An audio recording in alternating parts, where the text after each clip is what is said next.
আসসালামু আলাইকুম। তৌফিকাস ওয়ার্ল্ডে সবাইকে স্বাগত। কাছে ও দূরে, দেশ এবং দেশের বাহিরে যে যেখান থেকে বসে আমার আজকের এই ভিডিওটা দেখছেন, আশা করছি আল্লাহর অশেষ রহমতে অনেক ভালো আছেন। আজকের ভিডিওটা ছাদ থেকেই শুরু করলাম। এখন ঘন ঘন বৃষ্টি হচ্ছে, যার কারণে দেখা যায় ছাদটা কেমন যেন একটা স্যাঁতসেঁতে ভাব। ছাদে আসছিলাম মূলত কিছু গাছ লাগানোর জন্য। ইনডোর যে প্ল্যান্টসগুলো আছে সেগুলোকেই আর কি কাটিং করে অন্য জায়গায় লাগাবো, তো আর সেটা আজকে আর হলো না। তো ভাবলাম যে এখানে কচু পাতাগুলো বেশ বড় হয়েছে, তো নিয়ে যাই। এগুলো হচ্ছে কালো কচু। এগুলো খেতে ভীষণ মজা। এগুলোতে গলায় একদমই চুলকায় না, একদম সরাসরি রান্না করা যায়। কিছু কচু আছে যেগুলো পানিতে সিদ্ধ করে সেই পানিটা ফেলে তারপরে হচ্ছে কচুটাকে রান্না করতে হয়, তা না হলে গলায় চুলকায়। বাট এই কচুটা হচ্ছে এমন কচু যেটা কিনা একদম এই যে নিয়ে যাচ্ছি না, সরাসরি কেটে কুটে রান্না করে ফেলবো কিংবা ভর্তা তৈরি করে ফেলবো, যে যেটা খেতে চাই আর কি। তো এই কচুটা খুবই মজার কচু। এটা আমার শাশুড়ি মার কচুর গাছ, তো উনি লাগায় সবসময় এই কচুটা। তো ওখান থেকেই কিছু কচু নিয়ে গেলাম। আর এখন যে গাছটা দেখতে পাচ্ছেন এটা হচ্ছে মেবি ধুন্দুল গাছ, কারণ এরই মধ্যে দেখতে পেলাম যে ফুল থেকে কিছু ছোট ছোট ধুন্দুলের আকৃতি দেখা গিয়েছে।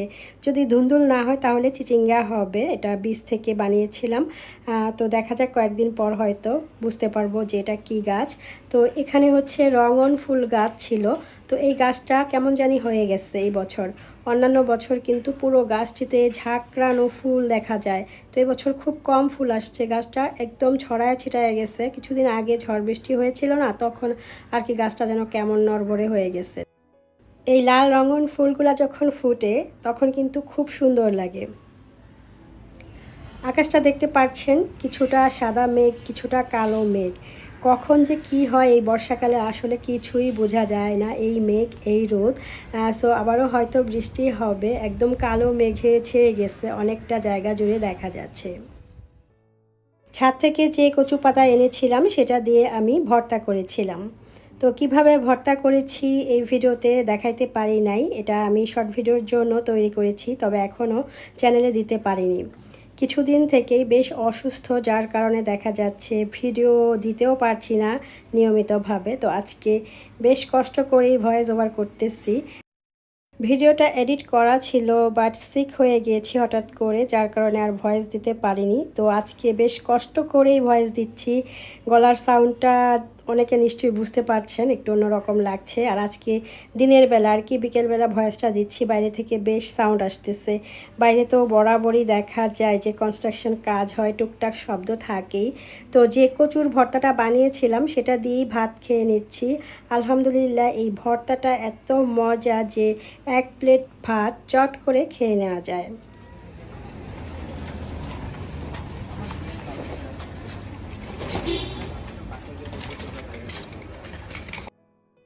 ছুটির দিন ছিল শনিবার, তো বিকেল থেকে প্রোগ্রাম হয় নাই যে বাইরে যাব, কিংবা সন্ধ্যার পরও কোনো প্রোগ্রাম ছিল না যে বাইরে যাব। তো হঠাৎ করে 9টার দিকে আমার ছোট ছেলে বলতেছে যে বাইরে কোথাও যাবে, হাঁটতে যাবে। তো এত রাতে আর কোথায় যাবে। এদিকে আমার বড় ছেলেও বাসায় নেই, ও চলে গিয়েছিল জিম করতে। আস্তে আস্তে দেখা গিয়েছে 9টা, সাড়ে 9টাই বেজে গেছে। আমাদের বাসা থেকে কাছেই ও যেখানে জিম করে, তো হেঁটে যেতে পারে, আসতে পারে। সন্ধ্যার দিকে আর কি জিম করতে যায়। তো ও এসে আবার ফ্রেশ ট্রেশ হইতে হইতে 10টা বেজে গেছে। তো 10টার সময় আমরা বের হয়ে গেছি। তো আমরা অটোরিকশা করে 4 জন বসে যাচ্ছি। তো বেশ রাত হয়ে গেছে। এত রাতে কোথায় যাব সেটাই আর কি এই যে রাস্তার মোড়ে দাঁড়িয়ে চিন্তা করতেছিলাম। আর আমরা আজকে অটো রিকশা করে যাব বলে সিদ্ধান্ত নিয়েছি, তাই ভাবলাম যে বাসার আশেপাশে কোথাও যাই। তো বাসার আশেপাশে বলতে হাড়ভাঙা মোড়টা আমাদের বাসার আশেপাশে, আর ওখানে হচ্ছে বেশ বিরিয়ানির সমাহার, অনেক ধরনের বিরিয়ানি ঘর আছে। তো বাচ্চারা যেহেতু বের হয়েছে, সো রাতে তো খাবেই, তাই কোথাও না গিয়ে আর কি খাওয়ার জায়গায় সরাসরি নিয়ে গিয়েছি। আর এত রাতে কোথায় বা ঘুরতে যাব। আমাদের দেখা যায় বের হইলে কোথাও খাওয়াই বেশি হয়, কোথাও ঘোরাঘুরিটা তেমন একটা হয় না। তো সেটাই আমি আমার হাজব্যান্ডকে বলতেছিলাম যে বাচ্চাদেরকে নিয়ে কোথাও দূরে কোথাও আর কি যাওয়া হচ্ছে না, অনেক দিন হয়ে গেল। তো কোথাও থেকে যদি ঘুরে আসা যায় একটু সময় করে, তো বলল যে দেখি সময় করা যায় কি না। তো যাই হোক, আমরা কিন্তু হাড়ভাঙ্গা মোড় চলে আসছি। হাড়ভাঙ্গা মোড় অনেকেই হয়তো খিলগা এলাকায় যারা থাকেন আশেপাশে সবাই জানবেন, এটা বেশ পপুলার একটা জায়গা। কারণ এখানের মেইন যে বিরিয়ানি ঘর মুক্তা বিরিয়ানি, এটা অনেক পপুলার এবং পরিচিত। তারপরে এখন অনেক ধরনের বিরিয়ানি ঘর চলে আসছে। রিক্সা করে যেখানটায় থামলাম সেখানেই দেখলাম যে একটা ভ্যানে কিছু স্যান্ডেল বিক্রি করতেছে। তো ভাবলাম যে এক জোড়া স্যান্ডেল নিয়ে যাই। তো স্যান্ডেল আর পছন্দ হয় নাই বলে আর নেওয়া হয়নি। তারপর ফুটপাথ ধরে হাঁটতেছিলাম আর চিন্তা করতেছি কোথায় বসবো, কোথায় গিয়ে খাওয়া যায়। তো অনেক ভেবে চিন্তে এখানটায় আসছি। এটা নতুন হয়েছে কাবাব অ্যান্ড মেহফিল, এর আগে আর আমরা আসি নাই। তো ভাবলাম যে ট্রাই করি। বাট ভিতরে গিয়ে দেখলাম যে কেবল সবই কাবাব, রাইস আইটেম নেই। তো সেজন্য আর খাওয়া হয় নাই। আমার ছোট ছেলে আবার কাবাব খেতে তেমন একটা পছন্দ করে না। তো আবার আমরা বের হয়ে গিয়েছি। এখন যেখানে আসছি সেটা হচ্ছে দক্ষিণা কিচেন। এখানে সব ধরনের আইটেম পাওয়া যায়। তো এখন যে যার পছন্দ মতো খাবারটাই খেতে পারবো। অল্প কয়েকদিনের মধ্যে কিন্তু এই রেস্টুরেন্টটা দক্ষিণা কিচেন বেশ নাম করে ফেলেছে। এখানে অনেক লোকজন দূর দূর থেকে আসে। সো বুঝতেই পারছেন এখানে প্রচুর লোক এসে কিন্তু দাঁড়ায় থাকতে হয়, কারণ সিট খালি পাওয়া যায় না।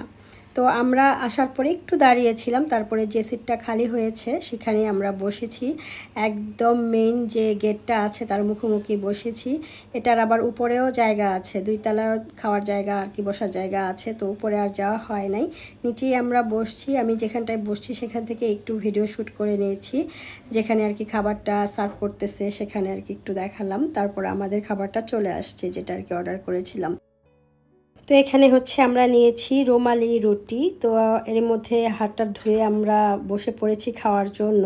রুটিগুলা দেখলাম যে বেশ সুন্দর পাতলা আর সফট আছে। আর এগুলো হচ্ছে মটকা বিফ। তো মটকায় নেই নাই, এমনিতেই আর কি বাটিতে করে দিয়েছে। আর এখানে হচ্ছে চিকেন রোস্ট। তো যে যে আইটেম নিতে চেয়েছিলাম সেগুলো ওনাদের কাছে ছিল না, কারণ রাত একটু বেশি হয়ে গেছে। সন্ধ্যার পর থেকেই কিন্তু সব ধরনের খাবার এখানে অ্যাভেলেবেল থাকা যায়, একটু রাত হলে দেখা যায় সব শেষ হয়ে যায়। সো আমাদের পছন্দের আইটেম নিতে পারিনি। তো যেগুলো পেয়েছি সেগুলোই আর কি খেয়ে নিচ্ছি। তো রুমালি রুটিটা কিন্তু বেশ ভালোই নরম সফট ছিল। আমরা আলহামদুলিল্লাহ রাতের খাবারটা এখানেই শেষ করেছি। এখন আমরা চলে যাব, বিল পেমেন্ট করা হয়ে গেছে। খাবারের বিল টিল দিয়ে আমরা বের হয়ে গিয়েছি, আবারও ফুটপাথ ধরে হাঁটতেছি। তো আমার হাজব্যান্ড বলতেছে যে এখানে যে জুস কর্নারটা আছে সেখান থেকে হট কফি কিংবা জুস খাওয়া যেতে পারে। তো আমরা ওই জুস কর্নারে চলে গেলাম, লাজিস জুস কর্নার। তো এখানকার পাশেই একটা দোকান আছে যেখানে আর কি পাখি বিক্রি করে, অনেক রকম পাখি। তো আসলে পরে এই পাখিগুলো দেখি, খুব সুন্দর পাখি কিচিরমিচির ডাকে। তো একটা নেওয়ার খুব ইচ্ছা। তো আমার হাজব্যান্ড বলে যে পাখি নিলে পাখির পিছনে অনেক কাজ করতে হয়। তো সে চিন্তা করেও আসলে নেওয়া হয় না, ঘরটর নোংরা হবে, গন্ধ বের হবে, সেজন্য আর কি। এখান থেকে আমাদের জন্য হট কফি নিয়েছি আর ছোট ছেলে আদিয়ানের জন্য চকলেট মিল্কশেক নিয়েছি। তো আমরা খেয়ে বাসায় রওনা হয়ে যাব। আর সেটা করতে করতে কিন্তু বেশ রাতই হয়ে গেছে। তো এখন পর্যন্ত যেসব বন্ধুরা আমার আজকের ভিডিওটি কন্টিনিউ করছেন বাট লাইক দিতে ভুলে গিয়েছেন, প্লিজ একটি লাইক দিয়ে দেবেন। আজকে যেসব বন্ধুরা আমার চ্যানেলে প্রথম, যদি আমার ভিডিও কথা কাজ ভালো লাগে তাহলে সাবস্ক্রাইব করে পাশে থাকবেন। অলরেডি যারা সাবস্ক্রাইব করে দিয়েছেন তাদেরকে অসংখ্য ধন্যবাদ। আমরা 4 জন আবার অটোরিকশা করে বাসার উদ্দেশ্যে রওনা হয়ে গিয়েছি। তো এই রিক্সা ভ্রমণটা কিন্তু মাঝে মাঝে খুব ভালো লাগে, আর আমার ছোট ছেলে বিশেষ করে রিক্সায় চড়তে খুব পছন্দ করে।